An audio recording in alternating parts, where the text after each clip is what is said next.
주일 예배 드리겠습니다. 임예찬송 12장 찬송 드립니다.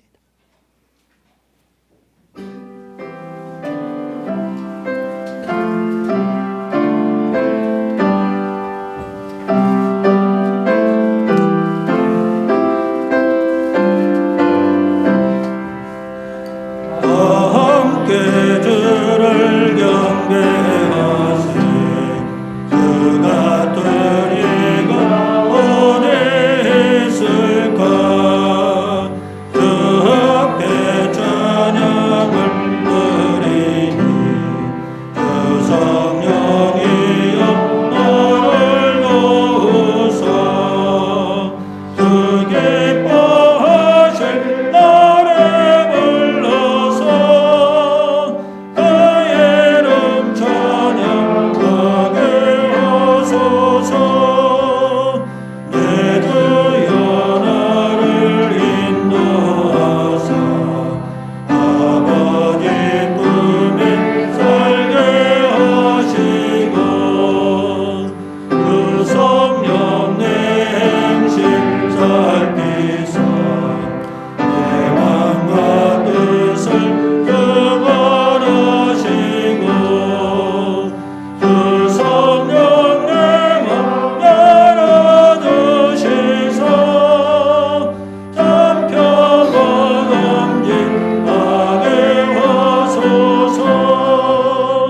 주 성령 나를 강하사 생활의 나의 안에 서으니 간대고 간절한 기도로 가족께 영광 돌려보내고 주 성령 내 맘 열어주시사 내 주를 찬양하게 하소서. 말할 수 없는 탄식으로 날 위해 진입한 것이는 주 성령 나랑 상관하니 이 천한 몸은 주의 것이며 주님에게 온대할 자임을 나 밝히 알게 하여 주소서. 아멘.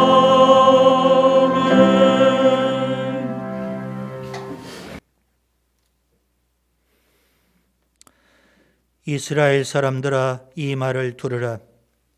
너희도 아는 바와 같이 하나님께서 나사렛 예수로 큰 권능과 기사와 표적을 너희 가운데서 베푸사 너희 앞에서 그를 증언하셨느니라. 그가 하나님께서 정하신 뜻과 미리 하신 대로 내준 바 되었거늘 너희가 법 없는 자들의 손을 빌려 못 박아 죽였으나 하나님께서 그를 사망의 고통에서 풀어 살리셨으니 이는 그가 사망에 매여 있을 수 없었음이라. 아멘. 창조와 역사와 심판의 주 되시는 거룩하신 아버지 하나님, 경배와 찬양과 영광을 드립니다. 허물과 죄로 죽었던 저희들을 만세전에 선택해 주시고 예수님의 보배로운 피로 구원하여 하나님의 자녀를 삼아주시고 비전 공동체를 이루게 하시니 감사와 영광을 드립니다. 시마다 때마다 은혜와 복을 주시고 날마다 푸른 초정과 실만한 물가로 인도하시며 구름기둥 불기둥으로 지켜 보호해 주시니 감사를 드립니다.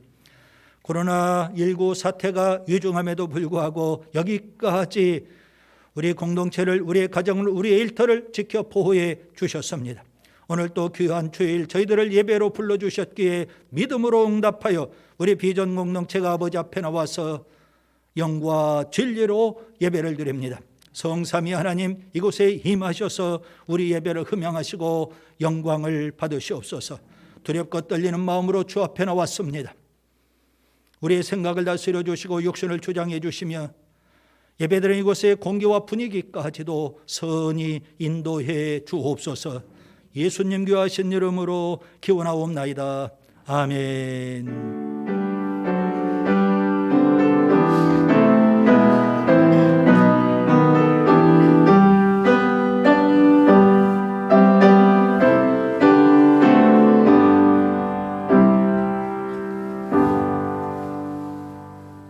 사도신경으로 우리 신앙을 고백드립니다. 나는 전능하신 아버지 하나님 천지의 창조주를 믿습니다. 나는 그의 유일하신 아들 우리 주 예수 그리스도를 믿습니다. 그는 성령으로 잉태되어 동정녀 마리아에게서 나시고 본디오 빌라도에게 고난을 받아 십자가에 못 박혀 죽으시고 장사된 지 사흘 만에 죽은 자 가운데에서 다시 살아나셨으며 하늘에 오르시어 전능하신 아버지 하나님 우편에 앉아 계시다가 거기로부터 살아있는 자와 죽은 자를 심판하러 오십니다.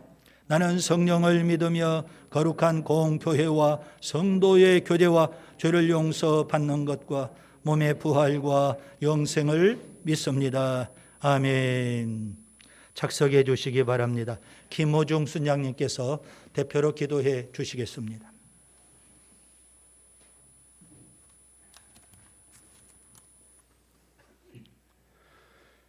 존귀하시고 거룩하신 하나님 아버지, 주님의 따뜻한 사랑을 닮은 새 봄이 시작되는 3월 첫 주일에 거룩한 성전으로 모이게 하시고 예배드리게 하신 은혜에 감사드립니다.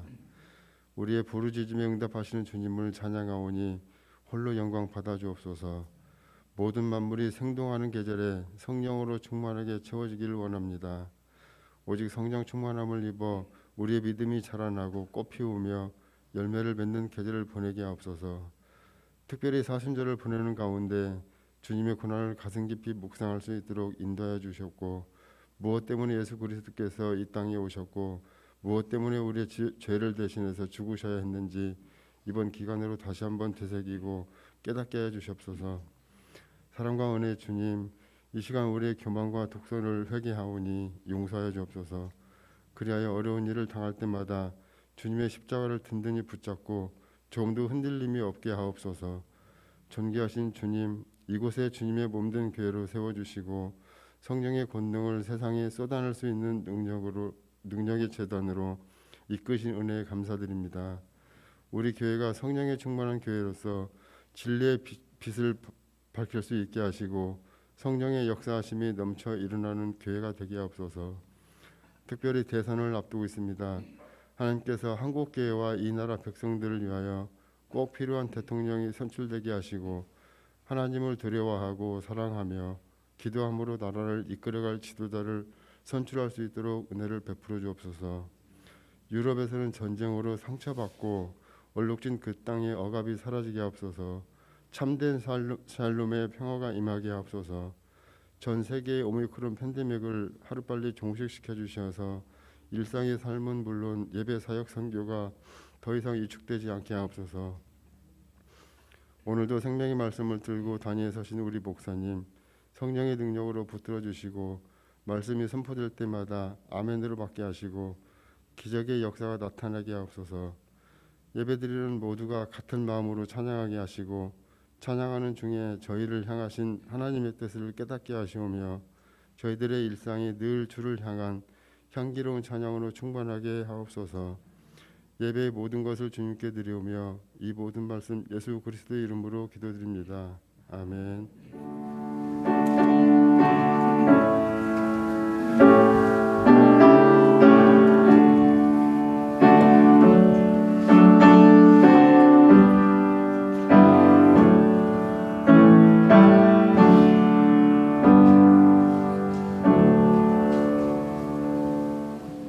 봉헌 찬송 151장 찬송 드리면서 드려진 예물 봉헌하겠습니다.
사랑의 아버지 하나님, 감사와 영광을 드립니다. 새봄을 맞이했습니다. 만물이 소생하고 약동하듯 우리 비동 공동체에도 생기를 불어넣어 주셔서 생명력이 넘쳐나기를 소원합니다. 코로나19 사태가 2년여 계속되면서 주님, 우리가 너무나도 영적으로 게으르러졌고 나태해졌고 안일에 빠졌습니다. 영적 잠에 빠져 있는 경우도 있었습니다. 이제 영적 잠에서 깨어나게 해주시고 영적 게으름과 나태함과 안일함의 옷을 벗어버리게 하시며 믿음으로 일어나고 믿음으로 하나님 앞에 나오고 믿음으로 사명으로 무장하고 믿음으로 사명에 사는 저희가 되도록 복 주시기를 원합니다. 성령으로 충만하기를 원합니다. 특별히 사순절을 보내고 있습니다.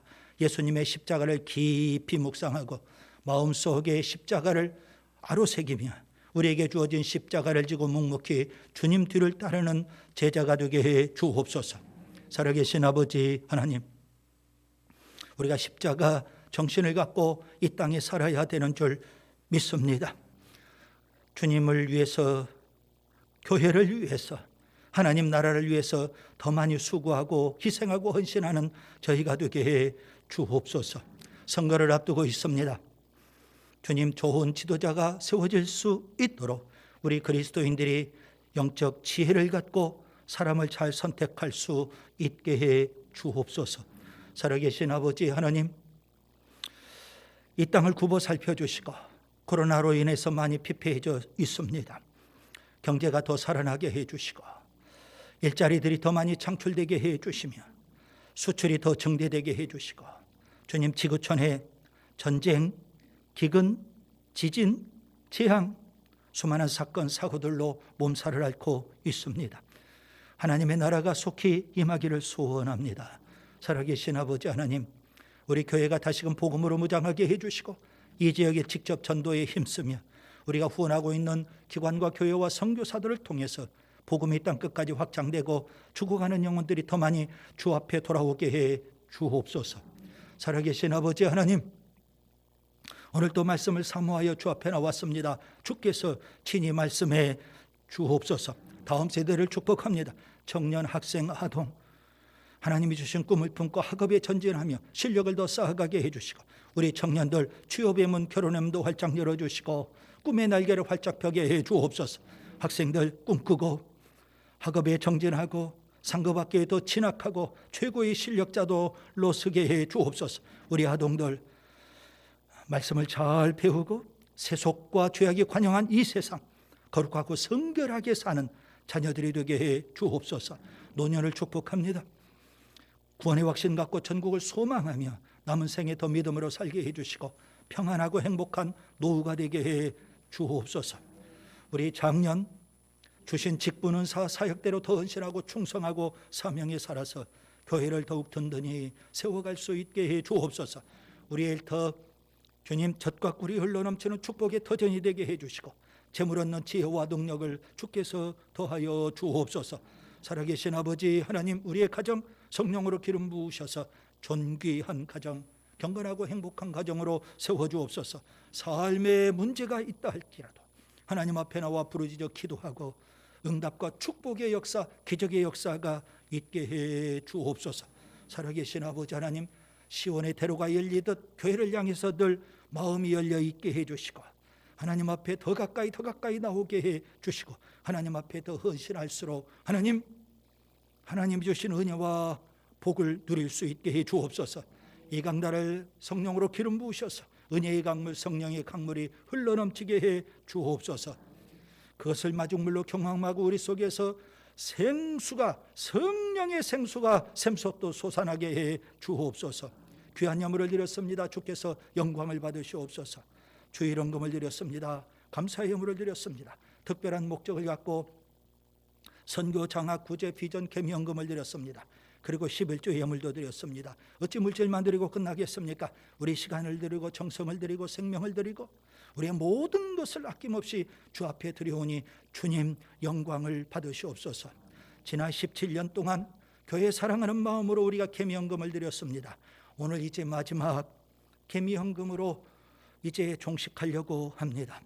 그리고 3월 한 달 이제 우리가 교회 사랑하는 마음으로 마지막 비전 헌금을 드리면서 교회 모든 부채를 정리하려고 합니다. 여기까지 인도하신 주님께 감사와 영광을 드립니다. 오늘도 주님 말씀해 주옵소서. 예수님 이름으로 축복하며 기도하옵나이다. 아멘. 서로 인사 나누겠습니다. 감사합니다. 사랑합니다. 나누는 이야기 보시겠습니다. 주보를 보시면 됩니다. 3월의 영성훈련은 독서생활입니다. 경건서적을 통해서 지각을 훈련하며 깨달음을 얻는 독서가가 될 수 있기를 바랍니다. 예배 끝나면요, 3월에는 우리가 책 한 권씩은 꼭 읽었으면 좋겠습니다. 그래서 1층 가시면 좋은 책들, 경건한 서적들이 많이 있습니다. 한 권씩 꼭 가져가셔서 3월 달에 꼭 책을 읽도록 그렇게 합시다. 그리고 특별히 교회 서적을 가져가신 분들이 있습니다. 그냥 읽고 집에다 그냥 놔두셨을 텐데 잘 찾아보시고 그걸 다시 교회로 반납해 주셔야 됩니다. 교회 모든 도서 책은요, 헌책이 아닙니다. 다 여러분의 피땀 어린 그런 헌금으로 구입한 새 책들을 우리가 비치해 놓은 겁니다. 그래서 성물이다 생각을 하시고 여러분 다시 반납을 해 주셔야 또 다른 사람이 그 책을 통해서 도전도 감동도 받게 되는 겁니다. 경건훈련의 핵심은 매일 30분 성경 30분 기도입니다. 영적 투자를 하셔야 됩니다. 1시간씩. 우리가 세상의 성공을 위해서, 행복을 위해서, 또 실력을 위해서 얼마나 많이 투자합니까?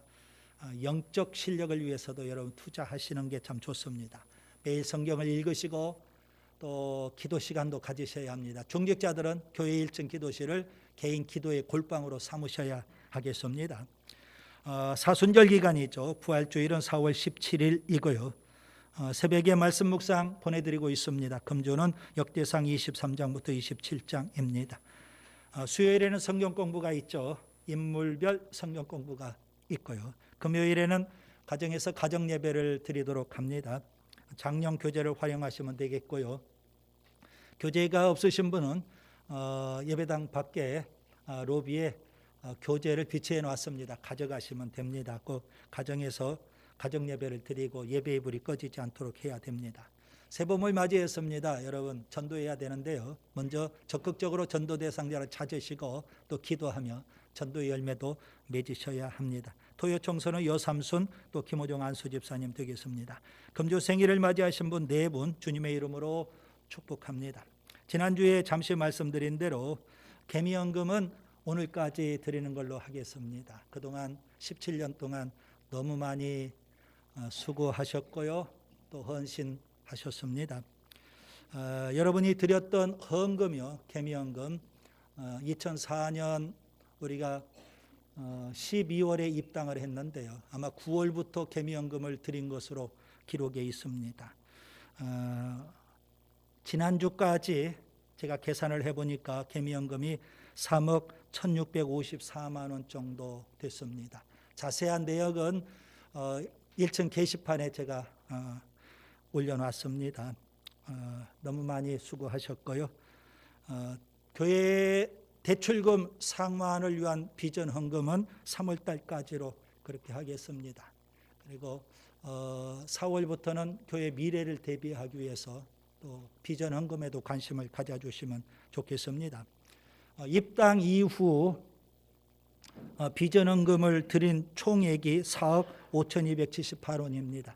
건축 도중에 물론 건축 헌금을 하신 분들도 있지만 입당하고 나서 그때 우리가 교회 부채가 7억 천이고 사택 또 새로 구입했기 때문에 한 10억 5천 부채라고 보시면 됩니다.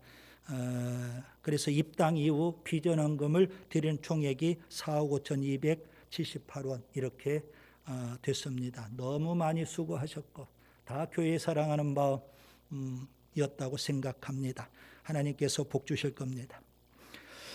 신약성경 필사 노트가 아마 교회에 있습니다. 코로나19 사태가 발생하고 작년 4월부터 마가복음을 강의하기 시작했습니다. 주일날. 그러면서 마가복음 성경 필사를 하자 그랬고요. 그래서 신약성경 필사 노트를 제공해 드렸습니다. 그동안 이제 교회에서 보관하면서 필사할 수 있도록 독려도 하고 관리도 해 왔는데요. 아직 끝나지 않은 분들이 있습니다. 한 1년, 작년이죠. 한 1년 정도 지난 것으로 아는데요. 마가복음 강해가 거의 이제 한 50회 정도 되어 옵니다. 그래서 여러분 중단하지 마시고 신약 성경 필사는 꼭 완성하실 수 있기를 바랍니다. 어떤 권사님은 신약 성경뿐만 아니라 구약 성경까지도 필사를 다 하셨습니다. 계산해 보니까 1년이 채 안 걸렸고 한 10달 15일 정도 그렇게 걸리신 분이 있습니다. 여러분이 별로 놀라지도 않죠? 우리가 성경을 읽는 것도 1년에 1독하는 것도 어려운데 필사를 그렇게 하셨다는 것, 그건 굉장하고 대단한 것이라고 볼 수 있습니다. 그래서 여러분 필사 노트가 2층 청년부실에 있으니까 여러분 거 그냥 가져가시고요. 그리고 다 완성이 되면 교회로 여러분이 보내주셔야 됩니다. 그래서 어느 일정한 시점이 지나면 여러분이 필사하시는 성경 우리가 전시도 한번 하려고 그렇게 생각 중에 있습니다. 그리고 구약 성경도 계속 도전하시기 바랍니다. 교회에서 구약 성경 필사 노트도 기꺼이 제공해 드리려고 합니다. 20대 대통령 선거가 수요일에 있는 거 잘 아시죠? 아마 사전 선거 하신 분도 계시고 저도 했습니다. 아직 많은 분들이 선거 안 하신 걸로 아는데요. 한 가지 제가 지혜를 좀 드리려고 합니다. 목사이니까 뭐 누구를 찍어라 제가 그렇게 말할 수는 없습니다. 과거에 어떤 권사님은 목사님 누구 찍을까요? 목사님 찍으시는 분 저도 할게요. 그러신 분도 있기는 있었습니다. 그런데 예배당 안에서 제가 정치적인 문제 논하고 싶지는 않고요. 아주 중요한 국가의 중요한 일 아니겠습니까? 대통령 선거. 그래서 우리가 좀 지혜가 필요하겠다. 그래서 목사로서 제가 여러분에게 좀 지혜를 드리려고 합니다. 여러분 언론이라든가 정당에서는 프레임이라는 것을 만듭니다. 프레임이 뭐냐면 틀을 의미하는 거예요. 창틀, 이게 프레임이거든요. 그래서 그런 창을 통해서만 바라보도록 언론이나 정당에서는 그렇게 자꾸 프레임을 만들어요. 그래서 예수 믿는 우리들도 그런 프레임에 속아가지고 바라보는 겁니다. 왜곡된 시각을 갖고 세상을 바라보게 되는 경향이 의외로 많죠. 지극히 세속적인 겁니다. 세상 사람들이 만들어 놓은 프레임을 통해서 세상을 바라보니까 저는 교회에서 늘 여러분에게 뭘 강조하느냐 하면 예수 정신, 이걸 제가 강조하고 있습니다. 우리가 세상에 나아가서 살 때 예수 정신을 갖고 살면 되겠다 이겁니다. 그 예수 정신 좀 더 구체적으로 세 가지를 제가 말씀하고 있죠. 첫째가 십자가 정신이고, 둘째가 공동체 정신, 셋째가 청지기 정신입니다. 여러분 대통령 뽑는 것은 교회 일꾼 뽑는 거와 다릅니다. 교회 일꾼을 뽑을 때는 저분이 십자가 정신이 있느냐, 공동체 정신이 있느냐, 그리고 청지기 정신이 있느냐, 이걸 보고 우리가 장로, 권사, 안수집사 일꾼을 뽑으면 되는 겁니다. 그런데 나라의 대통령을 뽑을 때 그분들에게 청지기 정신이나 공동체 정신, 십자가 정신 이런 걸 강조할 수가 없잖아요. 우리가 그런 예수 정신을 갖고 사람을 바라봐야 되는 겁니다. 정당이나 언론에서 만든 프레임이라는 그런 틀을 통해서 사람을 바라보는 것이 아니라 예수 정신을 갖고 바라봐야 되는 겁니다. 예를 들면 이겁니다. 십자가 정신이죠. 저 사람이 정말 겸손히 국민을 섬길 수 있는 사람이냐, 이런 측면이고, 그 다음에 우리는 공동체의 정신을 갖고 저 사람이 정말 나라 공동체를, 대한민국 공동체를 정말 세워갈 수 있는 사람이냐. 계층 간의 갈등, 이념의 갈등, 또 세대 간의 갈등, 옛날엔 지역 갈등도 있죠. 많은 이런 갈등들을 잘 화합하고 조화를 이루고 공동체를 이루어갈 수 있는 사람이냐, 이런 시각으로 보라는 겁니다. 그 다음에 세 번째로 청지기 정신을 갖고 저 사람이 정말 나라를 위해서 헌신해서 일할 수 있는 사람이겠느냐, 이런 걸 여러분이 바라보는 게 중요한 겁니다. 그래서 여러분, 저에게 늘 배우는 게 뭡니까? 예수 정신 아니겠습니까? 그래서 그런 예수 정신을 갖고 세상을 우리가 바라보는 것도 이게 지혜고요. 대통령 선거 같은 중요한 것은 우리가 그런 지혜로 선택을 하고 결정을 하고, 그러고 나서 뭐 후회할 게 없습니다. 누가 됐든 그건 하나님의 뜻으로 우리가 돌리면 되는 거니까. 이해가 되셨죠? 그래서 좀 더 예수 믿는 우리가 좀 더 다른 시각, 좀 더 다른 프레임이 필요하지 않겠느냐. 너무 세속적인 거기에 우리가 휩쓸려 가면 안 되겠다는 거죠. 그래서 예수 정신을 제가 좀 말씀드리고 싶은 겁니다. 말씀 보겠습니다. 오늘 우리 공동체에 주시는 하나님의 말씀은 마가복음 9장 30절부터 50절까지입니다. 우리 한 목소리로 같이 봉독하겠습니다.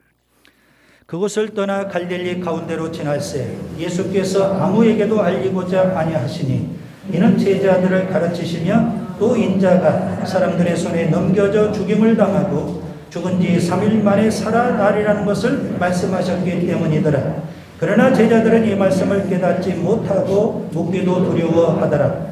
가버나움에 이르러 집에 계실새 제자들에게 물으시되 너희가 길에서 서로 토론하는 것이 무엇이냐 하시되 그들이 잠잠하니 이는 길에서 서로 누가 크냐 하고 쟁론하였습니다.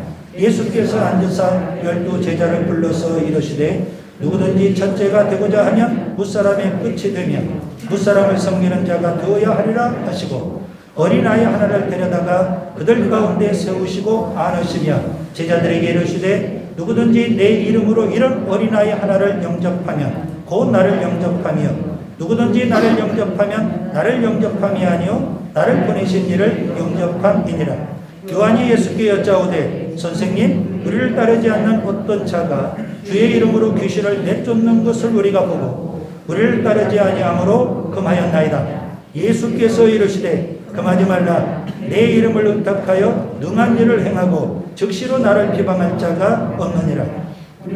반대하지 않는 자는 우리를 위하는 자니라. 누구든지 너희가 그리스도에게 속한 자라 하여 물 한 그릇이라도 주면 내가 진실로 너희에게 이르노니 그가 결코 상을 잃지 않으리라. 또 누구든지 나를 믿는 이 작은 자들 중 하나라도 실족하게 하면 차라리 연자 맷돌이 그 목에 매여 바다에 던져지는 것이 나으리라.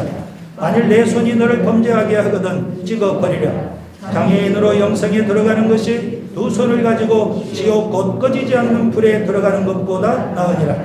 만일 내 발이 너를 범죄하게 하거든 찍어버리라. 다리 저는 자로 영생에 들어가는 것이 두 발을 가지고 지옥에 던져지는 것보다 나으니라.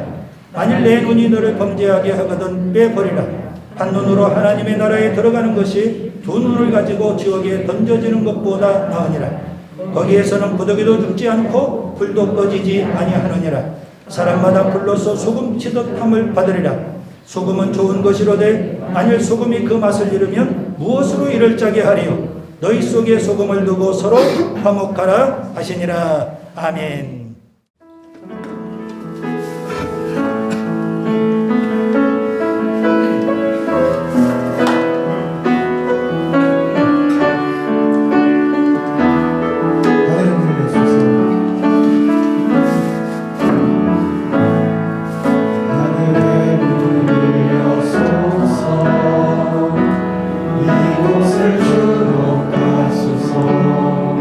주를 향한 노래가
찬양하세 찬양하세 함께 소리 높여 찬양 드리세 찬양하세 찬양하세 함께 소리 높여 찬양 드리세 찬양받리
예수님을 그리스도라고 신앙 고백을 합니다.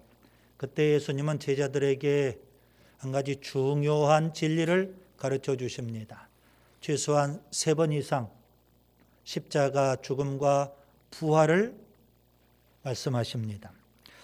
마가복음 8장 31절에 빌립보 가이사랴 근처에서 첫 번째 말씀을 하시고요. 9장 31절에 갈릴리 근처에서 두 번째 말씀을 또 하십니다.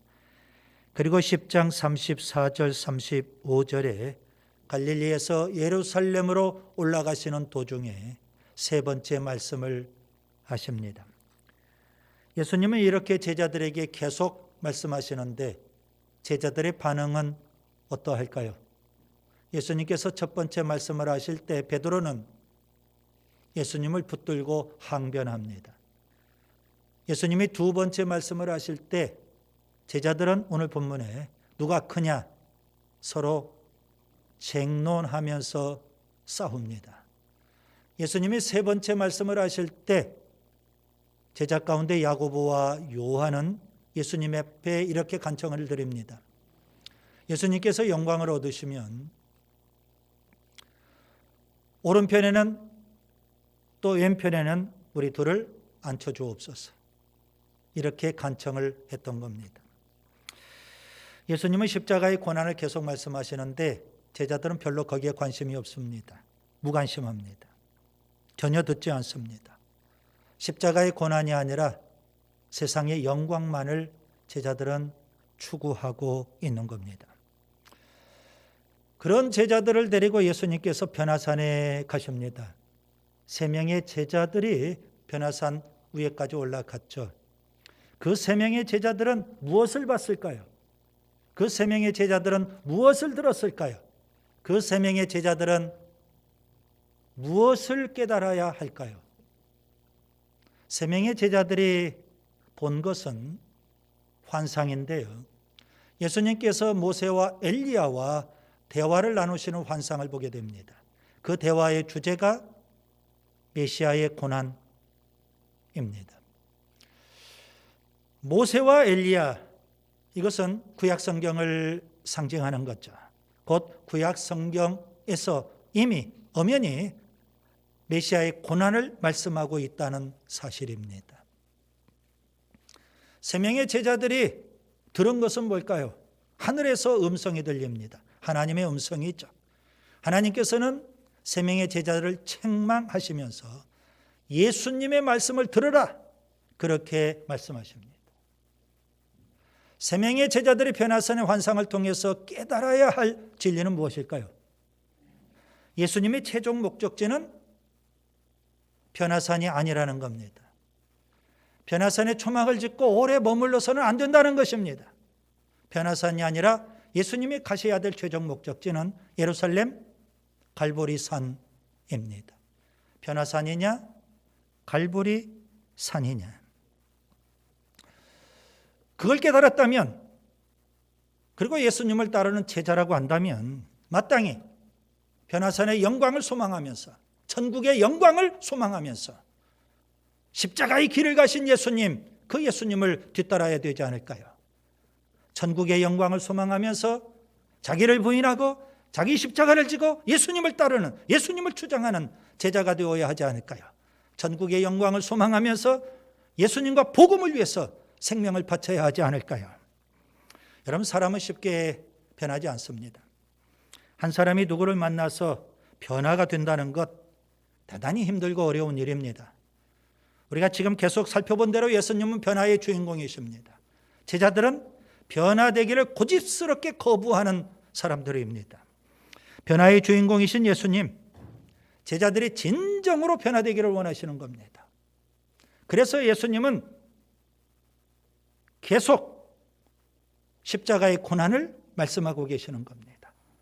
그런데 제자들은 관심도 없고요, 별로 들으려고 하지도 않고요, 변화될 것도 고집스럽게 거부하고 있는 겁니다. 예수님은 제자들이 어떤 제자가 되기를 원하실까요? 어떻게 변화되기를 원하실까요? 마가복음 8장 34절, 누구든지 나를 따라오려거든 자기를 부인하고 자기 십자가를 지고 나를 따를 것이니라. 세상 영광만 추구하는 제자가 아니라 자기를 부인하고 자기 십자가를 지고 예수님을 따르는 제자.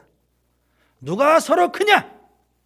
세상 영광 때문에 서로 갈등을 빚고 싸우는 제자가 아니라 십자가 정신을 지고 세상에 나아가서 사명에 사는 제자들. 십자가 정신으로 무장하고 예수님과 복음을 위해서 생명을 바치는 제자. 그런 제자가 되기를 예수님이 원하시는 겁니다. 여러분, 예수님을 따른다고 하면서 세상 영광만 추구한다면 그의 정신이 썩어 있는데 어찌 그를 예수님의 제자라고 할 수 있을까요? 정신이 중요해요. 개인이든 교회든 정신이 살아있어야 되는 겁니다. 사회든 나라든 정신이 살아있어야 되는 겁니다. 예수님의 제자라면 마땅히 십자가 정신을 배워야 되고요. 십자가 정신으로 무장하고 십자가를 지고 살아야 되는 것 아니겠습니까? 물론 십자가의 고난을 좋아하는 사람은 아무도 없습니다. 십자가를 좋아하는 사람은 아무도 없어요. 골고다산을 좋아하는 사람은 아무도 없어요. 대부분 사람들은요, 변화산의 영광을 원합니다. 세상의 성공을 원하고 물질의 축복을 원하는 겁니다. 제자들도 그랬어요. 그런데 우리가 제대로 신앙생활을 하려면, 예수님의 제자답게 살려면 반드시 십자가 정신으로 무장해야 합니다. 오늘 본문은요, 예수님께서 변화산에서부터 출발해서 이제 갈릴리를 지나가시고 예루살렘을 향해서 가십니다. 예수님은 뭐 때문에 예루살렘을 향해서 올라가실까요? 십자가의 길을 가시기 위해서 올라가시는 겁니다. 갈릴리 근처 가버나움에서 제자들을 따로 부르시고 제자들을 가르치십니다. 오늘 본문의 내용이 있죠. 여러분, 예수님의 제자라면 십자가 정신을 갖고 어떻게 살아야 할까요? 오늘 본문을 통해서 저는 십자가 정신에 대해서 세 가지를 말씀드리려고 합니다. 첫째, 십자가 정신은 섬김입니다. 본문 35절부터 37절을 보겠습니다. 제자 공동체 내부에 문제가 발생합니다. 누가 크냐? 제자들 사이에 쟁론이 벌어졌고 싸움, 다툼이 벌어졌습니다. 여러분, 3년 동안 제자 훈련을 받은 제자들 아닙니까? 그런데 세상 사람과 전혀 다를 바가 없습니다. 누가 크냐는 문제로 다툼과 갈등과 싸움을 빚고 있는 겁니다. 십자가 정신은 섬김인 것을 우리가 알아야 됩니다. 예수님의 제자는요, 십자가 정신을 갖고 하나님을 섬기고, 아멘, 교회 공동체를 섬기며, 아멘, 세상과 이웃을 섬겨야 하는 겁니다. 교회 공동체도 마찬가지입니다. 십자가 정신으로 무장을 하고 하나님을 섬기듯 세상과 이웃을 섬기는 섬김의 공동체가 되어야 합니다. 본문 35절을 보세요. 누구든지 첫째가 되고자 하면 무사람의 끝이 되며 무사람을 섬기는 자가 되어야 하리라. 대부분 사람들은 섬김 받는 것을 좋아하지 섬기는 것을 싫어합니다. 대접만 받으려고 합니다. 높임만 받으려고 합니다. 그래서 제자들도 누가 크냐 싸우는 것 아니겠습니까? 그러나 예수님의 제자라면 섬김을 받기보다 십자가 정신을 갖고 섬겨야 되는 겁니다. 교회도 섬기고 세상과 이웃도 섬겨야 됩니다. 비록 그가 어린 아이일지라도 함부로 대하거나 무시하거나 멸시하는 것이 아니라 예수님을 대하듯 예수님을 영접하듯 어린아이를 소중하게 여기고 섬겨야 된다고 주님은 말씀하십니다. 본문 37절, 누구든지 내 이름으로 이런 어린아이 하나를 영접하면 곧 나를 영접하며 누구든지 나를 영접하면 나를 영접함이 아니요 나를 보내신 이를 영접함이니라. 예수님을 보세요. 예수님은 하나님의 아들 아니십니까? 그 예수님께서 하늘 영광 다 내려놓으시고 육신을 입고 이 땅에 사람의 아들로 오셨습니다. 하나님의 아들이시기 때문에 영광을 받으셔야 될 분인데도 불구하고 사람의 아들 인자로 오셔서 세상을 섬기시는 겁니다. 마태복음 20장 28절, 인자가 온 것은 섬김을 받으려 함이 아니라 도리어 섬기려 하고 자기 목숨을 많은 사람의 대속물로 주려 함이니라. 십자가에서 예수님 죽으신 것은요, 세상 사람들을 섬기기 위함입니다. 목숨을 바쳐서 그렇게 섬기셨던 예수님 아닙니까? 요한복음 13장에 보면 십자가에 죽으시기 전날 밤 예수님은 제자들과 마지막 식사를 하면서 세족식을 행하십니다. 하나님이신 예수님께서, 스승이신 예수님께서 하나님이심에도 불구하고 죄인들 앞에 무릎을 꿇고, 스승이신 예수님이심에도 불구하고 제자들 앞에 무릎을 꿇고 제자들의 발을 씻기시면서 섬겨주시는 겁니다.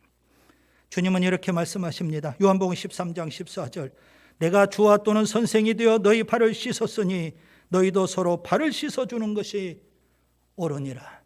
세족식을 끝내시고 예수님은 제자들에게 새 계명을 주십니다. 요한복음 13장 34절 35절, 새 계명을 너희에게 주노니 서로 사랑하라. 내가 너희를 사랑한 것 같이 너희도 서로 사랑하라. 너희가 서로 사랑하면 이로써 모든 사람이 너희가 내 제자인 줄 알리라. 십자가 정신은요, 우리가 섬기고 사랑하는 것입니다. 개인도 그렇고 교회 공동체도 십자가 정신으로 무장하고 예수님처럼 섬기며 사랑해야 되는 겁니다. 여러분 기억하세요? 십자가 정신은 섬김이거든요. 누가 서로 크냐 싸우는 제자들 앞에 주님이 교훈하시는 것은 섬김. 둘째, 십자가 정신은 관용입니다. 본문 38절부터 41절을 보겠습니다. 여러분 제자들을 보세요. 제자들은 대단한 분들입니다. 맨 처음 예수님의 부르심을 받고 그들은요, 가족도 일터도 다 포기하고 예수님을 따르게 됐습니다. 그리고 예수님으로부터 신앙의 훈련, 제자 훈련도 다 받았습니다. 대단한 겁니다. 모든 것을 다 포기하고 예수님을 따르고 예수님으로부터 훈련을 받는 거 아닙니까? 그러다 보니까 제자 공동체에는 나름대로 특권의식이 생기기 시작합니다. 그리고 다른 사람들, 외부 사람들에 대해서 배타적인 태도를 취하기도 했던 겁니다. 오늘 본문에 요한이 대표적으로 그랬어요. 그들은 심지어 예수님도 독점하고 싶었을 겁니다. 우리를 통해서 예수님 앞에 오라는 겁니다. 예수님의 모든 사역도 다 독점하고 싶었을 겁니다. 예수님의 대표적인 사인, 귀신 쫓아내신 이 사역마저도 그들은 독점하고 싶었던 겁니다. 그런데 여러분, 십자가 정신은 관용입니다. 본문 39절 40절을 보세요. 금하지 말라. 내 이름을 의탁하여 능한 일을 행하고 즉시로 나를 비방할 자가 없느니라. 우리를 반대하지 않는 자는 우리를 위하는 자니라. 제자 공동체죠. 교회 공동체죠. 여러분, 모든 제자들이 그리고 교회의 모든 지체들이 공동체 의식을 갖는다는 것 대단히 중요합니다. 그 공동체 의식은요, 오늘 본문에 있는 표현대로 한다면 우리 의식입니다. 우리 의식. 공동체 의식을 가져야 되는 거 아니겠습니까? 교회도 예수님을 머리로 하고 모든 지체들이 한 몸을 이루는 그런 공동체입니다. 우리 의식이 대단히 중요해요. 그래서 저는 늘 우리 장로님, 우리 권사님, 우리 안수 집사님, 그리고 여러분들에게 우리 목사님, 이걸 말씀하고 있는 것도 우리 공동체 의식을 갖자는 거죠. 그런데 여러분, 우리 의식이 공동체성을 세우는 데 참으로 중요한 의식이지만 그 우리 의식이 우리끼리로 변질되면 이것은 편협하고 독선적이며 배타적인 공동체가 되는 것입니다. 제자 공동체가 지금 그런 위험에 놓여 있는 겁니다. 우리끼리. 고린도 교회를 보세요. 참 좋은 교회일 텐데 문제 많은 교회였습니다. 그 중에 첫 번째 문제가 분쟁, 분파 문제입니다. 4가지 분파가 있었죠. 바울파, 아볼로파, 게바파, 심지어 그리스도파까지 있었던 겁니다. 다른 파들을 인정하지 않습니다. 다 독선적입니다. 다 배타적입니다. 그래서 교회가 분열의 위기에 놓였던 겁니다. 사도 바울은요, 그 사실을 알고 고린도전서 편지를 쓰면서 이 분쟁 문제를 해결하려고 합니다. 어떻게 해결할까요? 사도 바울이 말씀하고 있는 것은 십자가입니다. 십자가. 고린도전서 1장 18절 십자가의 도가 멸망하는 자들에게는 미련한 것이요 구원을 받는 우리에게는 하나님의 능력이라. 십자가 정신으로 무장하자는 겁니다. 바울은 맨 처음 고린도에 가서 복음을 전했는데요, 그 복음에 대해서 상기시켜 줍니다. 지금 분쟁에 휩싸여 있는 고린도 교인을 향해서 내가 맨 처음 고린도에 가서 전했던 복음을 상기해 보라는 겁니다. 그 복음이 바로 십자가의 복음입니다. 고린도전서 2장 2절 내가 너희 중에서 예수 그리스도와 그가 십자가에 못 박히신 것 외에는 아무것도 알지 아니하기로 작정하였습니다. 오직 예수, 오직 십자가로 굳게 무장하고 고린도에 가서 십자가 복음을 전했는데 바울이 떠나고 난 다음에 교회 안에 네 가지 분쟁이, 네 가지 분파가 생기고 말았던 겁니다. 그래서 이 분쟁, 분파를 이기려면 십자가로 다시 돌아오자는 거죠. 십자가의 복음으로 다시 모이자는 겁니다. 예수님은 세상의 모든 사람들을 위해서 십자가에 죽으셨습니다. 어떤 사람들은 그렇게 말합니다. 선택받은 자만을 위해서 예수님이 죽으셨다. 그렇게 예수님이 편협한 분이 아니십니다. 예수님은 세상 모든 사람들의 죄를 지고 십자가에 죽으셨습니다. 예수님의 십자가의 피가, 예수님의 십자가가 필요 없는 사람 지구상에 존재하지 않습니다. 세상 모든 사람들을 예수님은 십자가로 다 포용하십니다. 웨슬레는요, 관용의 정신을 강조했어요. 중요한 교리에서 우리가 서로 차이가 없다면 사소한 것, 이것은 우리가 관용하고 포용하자 이겁니다. 여러분, 교회 공동체는 두 가지를 지향해야 됩니다. 하나는 하나님을 지향하는 거죠. 또 하나는 세상을 지향하는 겁니다. 우리가 지향해야 될 하나님은 어떤 분이실까요? 우리의 하나님, 우리 하나님이십니다. 그러나 여러분 꼭 기억하세요.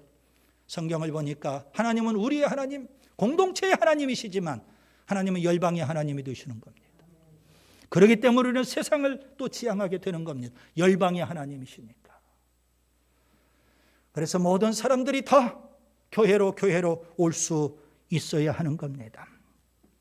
교회는요, 세상을 향해서 마음을 열어야 됩니다. 세상 모든 사람들이 다 교회에 올 수 있어야 됩니다. 가난한 자든 못 배운 자든 비천한 자든 별 볼 일 없는 자든 병약한 자든 다 교회로 올 수 있어야 되는 겁니다. 여러분, 십자가 정신은 관용입니다. 셋째 십자가 정신은 화목입니다. 본문 42절부터 50절을 보겠습니다.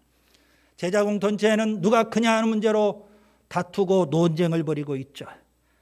예수님은 그런 제자들에게 결론적으로 교훈하십니다. 본문 50절 너희 속에 소금을 두고 서로 화목하라. 여러분, 왜 화목해야 될까요?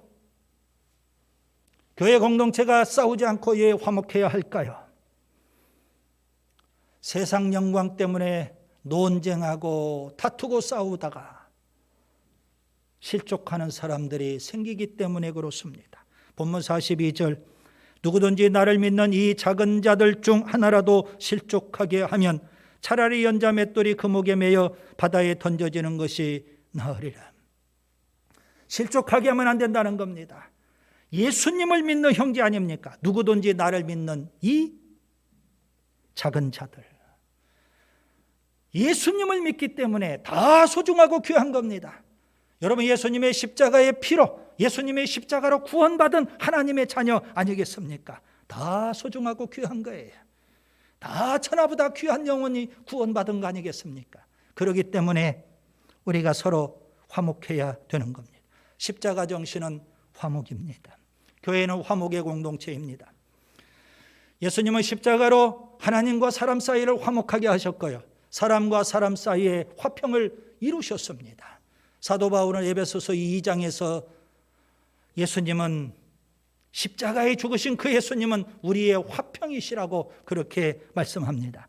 에베소서 2장 14절부터 16절 그는 우리의 화평이신지라 둘로 하나를 만드사 원수된 것 곧 중간에 막힌 담을 자기 육체로 하시고 이 둘로 자기 안에서 한 세 사람을 지어 화평하게 하시고 또 십자가로 이 둘을 한 몸으로 하나님과 화목하게 하려 하심이라. 원수된 것을 십자가로 소멸하시니라. 여러분, 죄 때문에 하나님과 사람 사이에는 원수가 되었습니다. 그것을 예수님께서 십자가로 화목하게 하셨다는 겁니다. 죄 때문에 사람과 사람 사이에도 막힌 담이 있고 원수가 되었습니다. 그것을 예수님은 십자가로 막힌 담을 헐고 서로 화평하게 하셨습니다. 그 화평한 사람들의 모임, 그것이 바로 한 세 사람 교회 공동체라고 바울은 말씀하고 있는 겁니다. 여러분, 교회의 모든 지체들은 다 소중하고 귀합니다. 왜 그렇습니까? 예수님의 십자가로 구원받은 사람들이기 때문에. 그 지체가 아무리 작은 지체라 할지라도 천하보다 귀한 영혼 아니겠습니까? 그것을 오늘 우리 시대의 용어로 표현한다면 VVIP가 되는 겁니다. 다 소중하고 귀한 겁니다. 이것이 바로 십자가 정신입니다. 여러분, 교회 안에 있는 예수 믿는 형제, 자매, 예수님의 십자가 때문에 다 소중하고 귀한 겁니다. 그의 인간적인 조건을 보지 마세요. 가진 건 없고 뵌 건 없고 별 볼 일 없다고 그를 하찮게 무시해서는 안 되는 겁니다. 예수님의 십자가 때문에 다 소중하고 귀한 존재들입니다. 우리가 사람과 교회 안의 형제 자매와 다투고 갈등을 빚고 싸울 것이 아니라 그러다가 실족하니까요. 우리가 정말 싸워야 될 대상은 뭘까요? 오늘 본문 43절을 보세요. 내 손이 범죄하게 하거든 찍어버리라. 본문 45절 내 발이 범죄하게 하거든 찍어버리라. 본문 47절도 보세요. 내 눈이 범죄하게 하거든 빼버리라. 무슨 의미일까요? 여러분, 십자가 정신을 갖고 우리가 사람과 사람 사이 교회 안에 있는 예수 믿는 모든 형제들과 화목해야 되는데요. 정말 우리가 싸워야 될 대상은 죄입니다. 단호하게 죄를 끊으라는 겁니다. 여러분 꼭 기억하세요. 우리가 죄와 화목하면, 우리가 죄를 가까이 하면 하나님과 화평할 수가 없는 겁니다. 하나님과 화목할 수가 없는 겁니다. 그렇기 때문에 죄는 단호하게 끊어야 되고요. 예수님의 십자가가 있는 형제 자매하고는 화목해야 되는 겁니다. 이것이 바로 십자가 정신입니다. 오늘 본문을 자세히 보시면 본문 50절에 너희 속에 소금을 두고 서로 화목하라 그랬습니다. 주님께서 소금이라는 것을 언급하시면서 화목을 말씀하십니다. 여러분, 소금은 아주 신비로운 그런 물질입니다. 소금을 가리켜서 염화나트륨, NaCl 이렇게 표현을 하죠. 나트륨과 크로나이드 두 가지 요소가 결합해서 소금이 되는데요. 나트륨과 크로나이드 이 두 가지 물질은 아주 독성이 강한 거예요. 그런데 아주 신비스럽게 조화를 이루어서 소금이 되고요. 맛을 내고요. 생명을 주는 거예요. 교회가 그래야 된다는 겁니다. 서로 원수처럼 사는 것이 아니라 다 십자가의 피로 구원받은 하나님의 자녀들이니까 예수님의 십자가로 서로 원수 같지만 예수님의 십자가로 신비스럽게 조화를 이루고, 그래서 한 형제 자매 화목의 공동체, 이게 중요한 겁니다. 십자가 정신이 거기에 있는 거예요. 이제 말씀을 정리합니다. 제자들은 예수님을 그리스도라고 신앙 고백하지만 여전히 예수님의 말씀에는 관심이 없습니다. 세상 영광만 추구합니다. 예수님은 그런 제자들에게 계속해서 십자가의 고난을 말씀하시죠. 왜 그러실까요? 십자가 정신으로 무장하라는 겁니다. 십자가 정신을 계속 가르쳐 주시는 겁니다.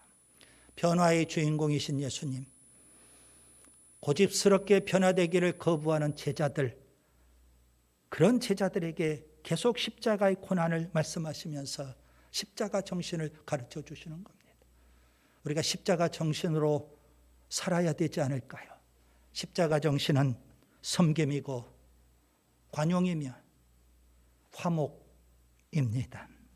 십자가 정신으로 예수님을 추종하며 사는 예수님의 제자가 될 수 있기를 바랍니다. 주님 감사합니다. 십자가 정신으로 무장하고 섬기며 관용하며 화목하는 우리 모두가 되게 해 주옵소서.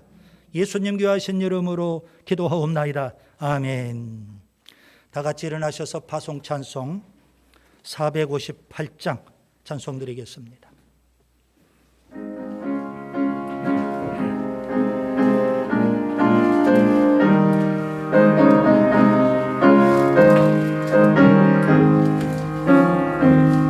나의 마음의 슬픔이 거듭할 때 그가 위로해 주시리라.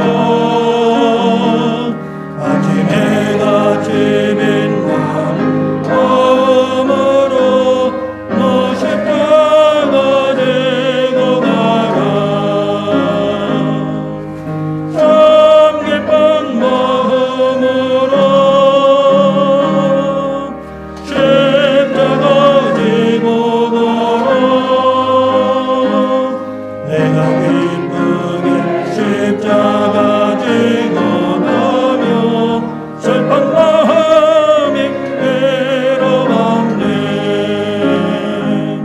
애를 따라서 주시는 은혜로서 바른 심령의 힘을 얻고 그가 언약한 말씀을 기억하고 너 십자가 지고 가라.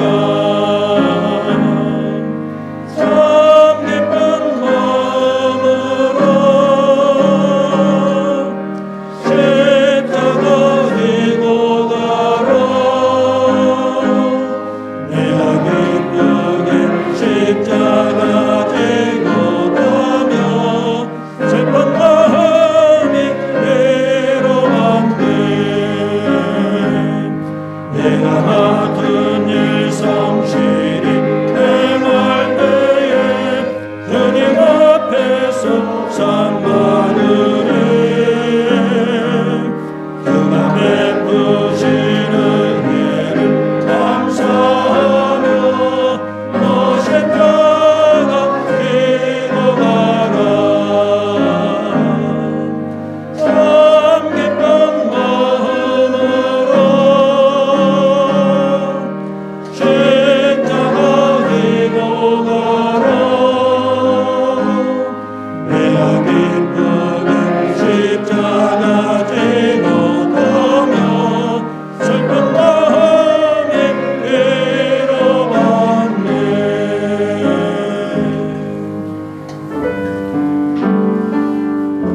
주님이 우리 앞에 계셔서 그대가 갈 바를 몰라 헤맬 때 바른 길을 보여주시기를 바랍니다. 주님이 우리 뒤에 계셔서 그대가 슬픔에 잠겨 힘들 때 은밀히 껴안아 주시기를 바랍니다. 주님이 우리 위에 계셔서 그대가 사방에 쌓여 답답할 때 빛을 비추어 주시기를 바랍니다. 주님이 우리 밑에 계셔서 그대가 깊은 구덩이에 빠질 때 즉시 꺼내어 주시기를 바랍니다. 주님이 우리 안에 계셔서 그대가 이리저리 찢겨 상할 때 온전히 고쳐주시기를 바랍니다. 주님이 우리 곁에 계셔서 그대가 홀로 남아 쓸쓸할 때 조용히 손잡아 주시기를 바랍니다. 이처럼 살아계신 주님이 험한 세상으로 나아가는 우리에게 한없이 복 내려주시기를 바랍니다.